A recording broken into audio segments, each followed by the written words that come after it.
Moderna vaccines against coronavirus focus on the second branch of this pathway, mRNA, or messenger RNA. Now, this has been used in the past for gene therapy or for cancer treatment, but is now being used for SARS-CoV-2. And the coronavirus has 29 main proteins, but the specific protein that's found on the outer membrane is known as the spike protein, which is really important for it to infect a healthy cell. Now, what these companies did is they looked at the entire genetic makeup of SARS-CoV-2 and found the single mRNA that encodes for the instructions to make this spike protein. They isolated out this mRNA that can now be injected into us in the form of a vaccine to make one of these 29 proteins, thus not giving us an actual coronavirus.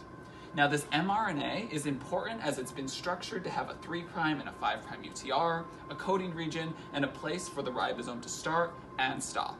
It's then been packaged into a lipid nanoparticle, which is critical for it to fuse with our human cells, thus allowing the vaccine, or mRNA, to now enter into our cells, this recruiting the ribosomes and initiation factors, since this RNA looks just like endogenous RNA that we would make ourselves.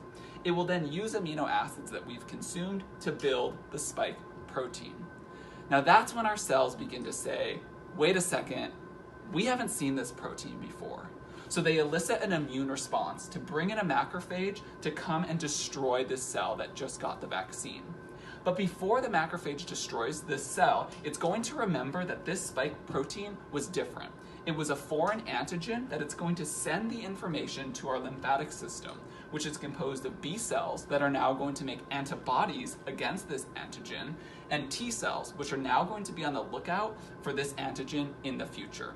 So, if we are newly infected with coronavirus, the antibodies that we've now produced are going to bind with the antigen present on the outside of the COVID-19 and direct the coronavirus for destruction by macrophages before the coronavirus can infect our cells.